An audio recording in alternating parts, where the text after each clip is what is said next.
Hi everyone, my name is Jane and this is Edison, and we're really excited to have this opportunity to come down here and show you this great application called SleepBot. He's just logging onto the internet, so just ignore the screen for now. Before I start, I just want to ask you all something. So how many of you actually got a full 8 hours of sleep last night? Don't be shy, that's 1, 2 maybe? Okay. So don't feel alone, because over 2 out of 3 Americans don't get the recommended 8 hours of sleep per night.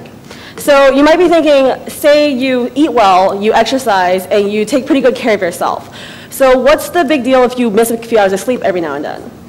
At least that's what I thought. So last spring I actually missed out on over 200 hours of sleep, saying that I need to sleep about 8 hours a night. I was working 2 jobs and I was a full-time student, and so was my best friend Dawn. Now, both of us were taking out hours of our sleep just so we could keep up with our busy schedules, our school, and our workloads. But the difference between me and Dawn is Dawn drives. So Dawn got in a car accident one night driving home from school. The thing is, Dawn is all right now, but that's not the case for a lot of Americans hundreds of thousands of Americans who get in car accidents and work-related accidents because they're not getting enough sleep.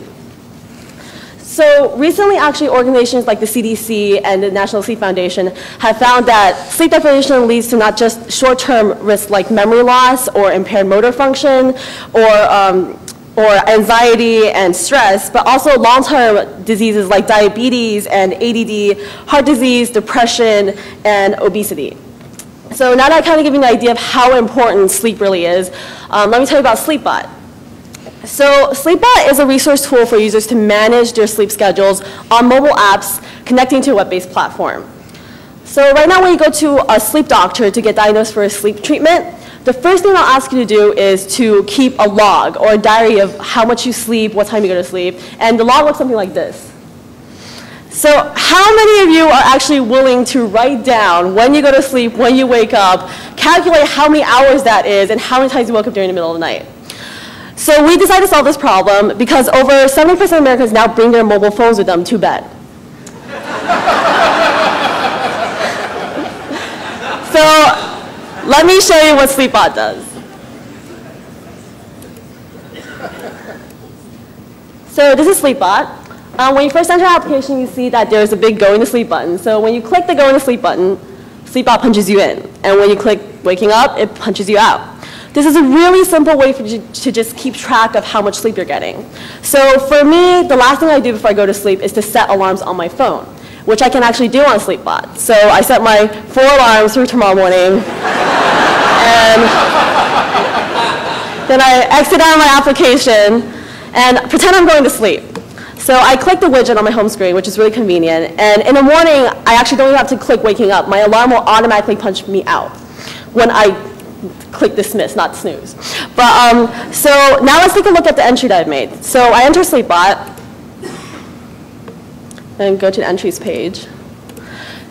So looking at the entries right now, it says that I've made, my sleep entry says I have 0 hours. So I can either delete this entry or I can edit the entry by clicking on it. I can edit the time in case I thought I went to sleep later than I actually punched in. Or I can leave a note, and I can also rate the quality of my sleep.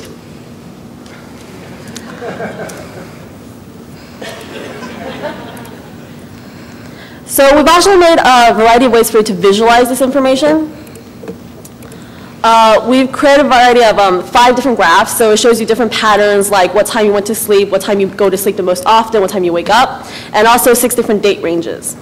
So now let's go to the resources section. So in the resources section, we compiled so much information. We've taken information from the CDC, from the Health Indicators Warehouse, and also we've compiled information from the Healthy People 2020 objectives.